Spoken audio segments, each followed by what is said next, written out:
तो आज हम लोग जो मूवी करने वाले हैं उसका नाम है चांदनी बाय श्रीदेवी। तो फिल्म करते हैं शुरू। तो फिल्म स्टार्ट होती है एक शादी वाले घर से, जहाँ एक हाथ एक नानी को ब्लाइंड फोल्ड करता है और वो हाथ किसी और का नहीं होता, हमारी मेन करेक्टर चांदनी का होता है। तो चांदनी की नानी उसे फौरन पहचान लेती है और नानी की इस हरकत पर चांदनी केला खा जाती है और कहती है, इतनी जल्दी पहचानने की क्या जरूरत थी बुआ, और ले तेरी माँ की। वैसे चांदनी एक चुलबुली बच्ची की तरह हर किसी के साथ बुंड पंगे ले रही होती है और पता करते करते चांदनी पहुंचती है अपनी दोस्त के पास, लेकिन दोस्त जाते ही उसको धर लेती है और उसके साथ करती है गंदी गंदी बातें। जैसे ही चांदनी का खड़ा होने वाला होता है, बाहर से आवाज आ जाती है और वहां पहुंचता है आनंद भैया का जिगरी दोस्त, जो कहे इस कहानी का हीरो रूरू। तो हीरो को देख के चांदनी फौरन नहाना शुरू कर देती है। होता होगा पुरानी फिल्मों में, हमें क्या। और नहाने के बाद नाचना शुरू कर देती है। मेरे हाथों में नो नो चूड़ियां हैं, थोड़ा ठहरो सजन मजबूरियां हैं, मिलन होगा बस एक रात की दूरियां हैं। ये अश्लील गाना भी इसी फिल्म का है। और अगर आपको लगता है कि ये गाना अश्लील नहीं है तो कुछ पेशे नजर है। मेरे दर्जी से मेरी जंग हो गई, कल चोली सिलाई थी आज तंग हो गई। तभी डांस कार्यक्रम चल रहा होता है तो हमारा हीरो साइड पे खड़ा इसको स्टॉप कर रहा होता है, तस्वीरों पे तस्वीरें खींच रहा होता है। But then the shit got real और चांदनी की चोली वाकई फट जाती है। तो चांदनी इसको मेरा मतलब है चांदनी इसको ठीक करवाने के लिए छत पर जाती है, जहां पर यह हवसी दरिंदा उसका इंतजार कर रहा होता है और भोली भाली चांदनी को अकेला देखकर लाइट बंद कर देता है और कहता है, जाती हुई अंधेरा क्यों हुआ, पागल उतनी रोशनी रहे जिसमें मैं देख सकूं और तुम मुझे। बनाने वाले ने जब तुम्हें बनाया होगा तो शायद उसकी नीयत एक बार तो जरूर ढूंढी होगी। शायद तुम ये नहीं जानती कि तुम कितनी खूबसूरत हो, इतनी खूबसूरत कि खूबसूरत लफ्ज तुम्हारी खूबसूरती के लिए छोटा पड़ जाएगा। कहने वाले घुमा फिरा कर कहते हैं, और मैं सीधी और सच्ची बात बता दूं, मुझे तुमसे इतना प्यार हो गया है छोड़ पूछड़ी कि शायद ही कभी किसी ने किसी से किया हो, और अब तो तुम्हें भी मुझसे उतना ही हो गया होगा। बोलो, आगे ना। तुझे देखने के बाद चांदनी के मन में लड्डू बूटा भाई मैं ऐसे लिख के लिखवा लो, ये अगर सेम डायलॉग कोई विलन बोलता है तो वो भी हरेसमेंट के जुमरे में, और ये हीरो है तो करते होंगे पुराने लोग। और सिर्फ इतना ही नहीं, इसके बाद ये हैवान उसको चुटकियां काटता है और अगर कहता है अभी तो रोमांस शुरू हुआ है, क्या ये हरेसमेंट नहीं है। उसके बाद ये दरिंदा उसको हर जगह फॉलो करता है, पूछता है बोल हाँ के ना। तो चांदनी भी उसे गंदे गंदे इशारे करके बुलाती है। भाई तुम सिर्फ इनके इशारे देखो और फिर से हिसाब लगाओ ये क्या कर रहे हैं। लेकिन शादी के बाद भी ये दंगा नाच वैसे ही चलता रहता है। चांदनी अपनी माँ से ये घर थोड़ी देर और रुक जाती है और ये भी वहीं पे रुक जाता है। तो चांदनी से सवाल करती है कि क्या दिल्ली वालों में शर्म नहीं होती, तो वो आगे से जवाब देता है, शर्म करूंगा तो जिंदगी भर कुतुब मीनार पर खड़ा होकर झंडी हिलाता रहूंगा। लेकिन जब पर्सनल इशू बताने के बाद भी चांदनी नहीं मानती तो फिर वो जबरदस्ती पे उतर आता है और भोली भाली चांदनी को बाइक पे बिठा के जबरदस्ती हाँ करवाता है। और ये ऑडियो फाइल हमें हमारे फोरेंसिक डिपार्टमेंट से मिली है। रोहित, नहीं रोहित, मैं मर जाऊंगी। मुझे डर लगता है। तो जोर से पकड़ लो। रोहित, अभी मैं गाली नहीं दे सकता। चांदनी मान तो जाती है, उसके बाद आ जाता है जुदाई का टाइम। अब तुम बस इनकी बातें सुनो। ये गंडवा इस गंडवी से कहता है कि मैं तुम्हें चिट्ठी लिखूंगा, तो वो कहती है मुझे चिट्ठी मत लिखना, मेरे घर वालों को पता चल जाएगा। मेरी एक दोस्त है, उसके घर वाले घर मरे हैं, उसको लिख दो। अब इसकी बात पे गौर करना, मेरे घर वालों को पता चल जाएगा। लेकिन जब ये चिट्ठी भेजता है तो उसकी दोस्त चिल्लाते चिल्लाते आती है कि तेरे यार की चिट्ठी आई है। तो लिटरली यही चिल्लाते चिल्लाते आती, तेरे यार की चिट्ठी आई है, Modi ji please do the honours. Hypocrisy की भी सीमा होती है। अरे भाई गजब चूतिए लोग हैं भाई ये। लेकिन इनकी चिट्ठी चल रही होती है कि रोहित अपने घर वालों से बात करता है, जो कि चांदनी को एक्सेप्ट करने के लिए तैयार नहीं है। वो कहते हैं ये गरीब इसकी माँ की जूत, ये हमारे घर की बहू नहीं बनेगी, खाओ माँ कसम। लेकिन क्योंकि रोहित अपने घर का एक लौता बेटा है तो उनको उसकी बात मान के चांदनी को एक्सेप्ट करना पड़ता है। तो इन दोनों की सगाई कर दी जाती है और सगाई पे ओपोजिट गाना चलाया जाता है, मैं ससुराल नहीं जाऊंगी डोली रख दो कहारो। भाई क्यों नहीं जाओगी, कोई वजह भी तो हो। जैसे ही गाना बजता है आपको पता है चांदनी का डांस निकल जाता है। तो चांदनी अपने सास ससुर कुसुर पुसुर सबके सामने डांस करना शुरू करते हैं। तो इस बात से उसके ससुराल वाले केला खा जाते हैं। तो कहते हैं ये कैसी लड़की है भाई, बात बात पे नाच पड़ती है। उसके बाद ये दोनों मिलके स्विट्जरलैंड जाने का प्रोग्राम बनाते हैं। भाई इतना जमाना एडवांस कब हो गया, मुझे क्यों नहीं पता लगा भाई। ये भैंस और अभी सिर्फ मंगनी हुई है, ये लोग स्विट्जरलैंड चले गए और बड़ी जोर से स्विट्जरलैंड गए हैं, बार बार स्विट्जरलैंड गए, लैंड लेनी के ना हो। और फिर इधर आता है एक बड़ा गाना, इसमें चांदनी ड्रंकन स्टाइल में कुछ ये अर्ज करती है कि तेरे मेरे होठों पे मीठे मीठे गीत मितवा, आगे आगे चले तू, पीछे चले अभी जीत मितवा, पहले पहले प्यार की पहली पहली रात याद रहेगी, फूलों के इस शहर की मुलाकात याद रहेगी, काश यहाँ सारी उम्र यूं ही जाए बीत मितवा, इन जैसा मैंने कभी देखा नहीं ढीठ मितवा, छोड़ दूं इन पे परमजीत मितवा, खिला के शिला जीत मितवा। और उसके बाद एक और नहाने वाला सीन यकीन भाई इसके बाद जो होने वाला है ना, अरे भाई साहब यार तुम लोग एक्सपेक्ट नहीं कर सकते कि आगे क्या होगा। आई डेयर यू कि आप नीचे कमेंट करो कि इसके बाद क्या होने वाला है। भाई ऐसा ट्विस्ट तुम लोगों ने कहीं नहीं देखा होगा। यार बहन का लौड़ा इसको फोन करता है और कहता है कि छत पे आ जाओ तैयार होके, तुम्हारे लिए सरप्राइज है। तो चांदनी एसओपीज फॉलो करते हुए छत पे पहुंच जाती है तो देखती है कि रोहित हेलीकॉप्टर पे चढ़ के ऊपर से चांदनी पे फूल बरसा रहा है। प्रीटी कूल हाँ। रोहित फूल बरसा के गुजर जाता है और चांदनी को फोन आता है तो चांदनी समझती है फिर से रोहित का फोन है। हा हा हा। ओह तभी चांदनी को पता लगता है कि रोहित का हेलीकॉप्टर एक्सीडेंट में क्रैश कर गया। भाई वो लिटरली फूल बरसाता बरसाता ऊपर से गिर के अपाहिज हो जाता है। भाई तुम लोग समझ नहीं सकते कितना ओरा माइनस हो गया भाई का। यानी कि Rohit is in aura death. इस बंदे को इस चीज से रिकवर करने के लिए बहुत वक्त लगेगा। भाई ये किस तरह का ट्विस्ट है मुझे समझ नहीं है यार। ये मतलब बहरहाल चांदनी रोहित का रखती है ख्याल।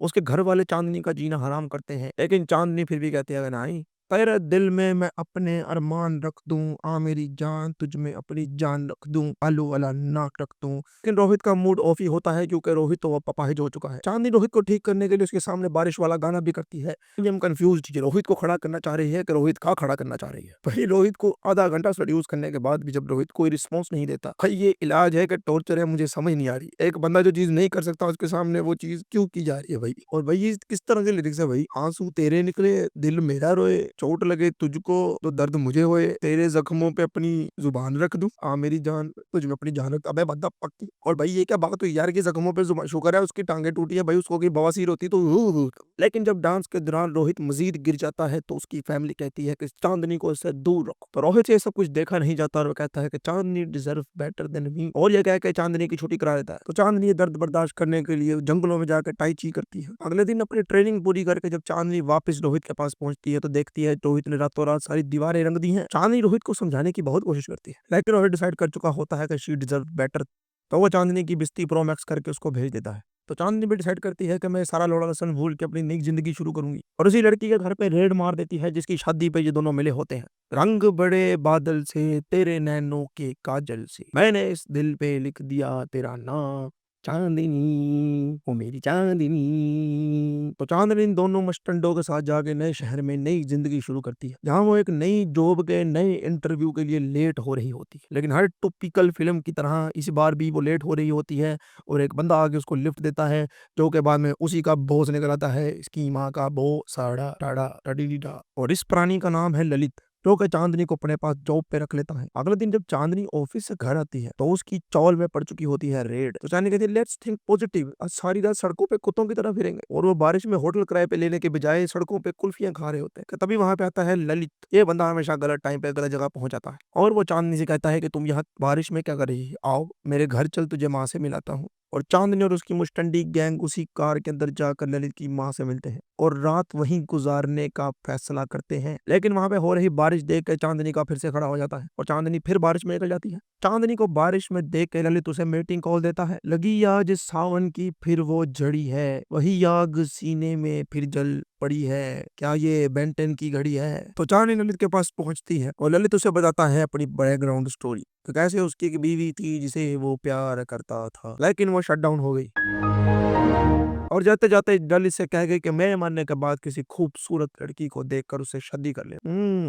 चलो कहता है तो मान लेते हैं। ललित की माँ भी रंड पे ललित से कहती है कि बस कर भाई, और मेरे को चांदनी पसंद है, कंडीशन भी 10/10 है, इससे शादी कर ले। दूसरी तरफ रोहित भी अब बारिशों में अपने किए हुए डिसीजन पे पछता रहा होता है कि तभी बारिश की वजह से रोहित की फैलाई हुई सफेदी चांदनी के मुंह से उतर जाती है और रोहित के सोए अरमान फिर से जल जाते हैं और उन अरमानों को बढ़ाने के लिए एक और बारिश वाला गाना डाला जाता है। पर्वत से काली घटा टकराई, पानी ने कैसी ये आग लगाई। उसके बाद रोहित कहता है कि मुझे चांदनी चाहिए, मैं ठीक होना चाहता हूँ, मुझे ठीक करो, मैं ठीक होना चाहता हूँ। तो मैं ठीक हो जाता भाई। और उसके बाद रोहित स्विट्जरलैंड चला जाता है और स्विट्जरलैंड के डॉक्टर्स पकड़ के रोहित को ठीक कर देते हैं। On the other side Lalit की माँ ललित से कहती है कि तुम्हारी डेडलाइन करीब आ गई है, तुमने चांदनी को प्रपोज किया कि नहीं।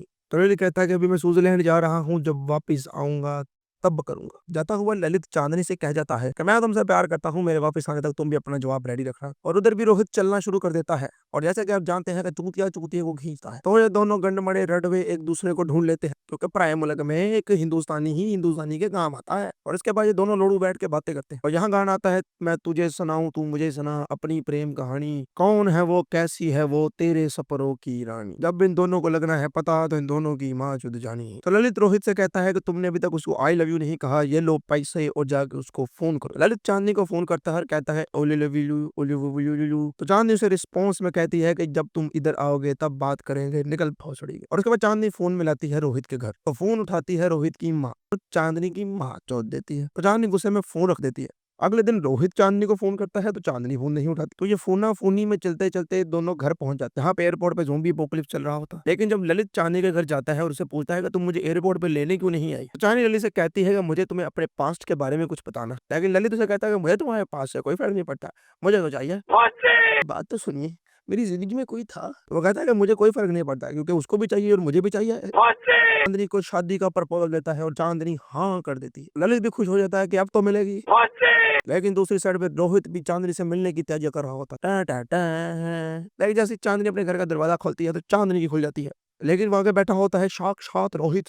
बकचोदी खत्म नहीं हो रही इसकी भी। रोहित को दरवाजे पे देख कर चांदनी को टटे शाट हो जाते और इसी दौरान रोहित अपने पैरों पे खड़ा हो जाता है और चांदनी की फट के हाथ में बहन तो क्या हो गया है। चांदनी अभी नॉर्मल हो ही रही होती है, ललित का फोन आ जाता है और चांदनी का रोना निकल जाता है। वो रोहित से कहती है कि अब तुम यहाँ से चले जाओ, क्योंकि अब मेरी जिंदगी में कोई और आ चुका है। तो रोहित कहता है ठीक है फिर चले जाते हैं। अगले दिन जब रोहित ललित से मिलता है और कहता है कि मेरा भी शहर में दम घुटता है, मैं शाम की फ्लाइट से घर चला जाऊंगा। लेकिन ललित इंसिस्ट करता है कि भाई की शादी में नहीं आएगा, भाई की शादी छोड़ देगा। और वहीं वहां पे चांदनी आ जाती है और चांदनी के कहने पे रोहित मान जाता है कि ठीक है। तो शादी का दिन आ जाता है। रोहित ये खंबे पर खंबा पी रहा होता है बैठ के। ललित कहता है कि भाई शादी का टाइम हो गया है, उठ जा नीचे चले। तो ललित कहता है कि सजा भी देते हो और वक्त भी नहीं देते, बड़े बहन चोद। चांदनी दुल्हन बन के नीचे मंडप में बैठी होती ललित के साथ। ललित माइंड में गोंदी गोंदी पोजीशन सोच रहा होता है कि तभी सामने से रोहित आता है। तो दोनों का होता है आमना सामना। Time time time. 2 से आंखें 4, 4 से आंखें 8, 8 से आंखें 16। सब्सक्राइब करके जमा दो भाई का रोला, 16 का डोला, 42 की छाती। चांदनी को दुल्हन बड़ी देख के रोहित मजीद सीढ़ियों से गिर जाता है। चांदनी मंडप छोड़ के भागती है रोहित को पकड़ने के लिए। ये देख के ललित की फट जाती है कि भाई ये क्या सीन है। लेकिन रोहित को हॉस्पिटल लेके जाया जाता है और वहां पता चलता है कि वो बस बेहोश हो के गिर गया था, ज्यादा शराब पीने की वजह से। या भोसड़ी वाले को सिर्फ शादी रुकवानी थी, सारी बकचोदी कराई। नाटी हो रहा है। कट टू कुछ देर बाद का सीन दिखाया जाता है जहाँ चांदनी शीशे के सामने तैयार हो रही होती है और पीप और पटाखा बन रही होती है। दूसरी साइड पे ललित एक स्वीट रूम हनीमून के लिए बुक करा होता है विद एक्स्ट्रा आइसक्रीम एंड सांडे का तेल। और वो चांदनी को लेकर कार तक पहुंचता है, लेकिन कार के पास जाते ही आता है ट्विस्ट। इस बंदे ने रोहित और चांदनी की शादी करवा दी आपस में और उन दोनों को हनीमून पे भेज दिया। करते होंगे पुराने लोग। बहरहाल यहाँ पे ये मूवी खत्म हो जाती है और डी एंड।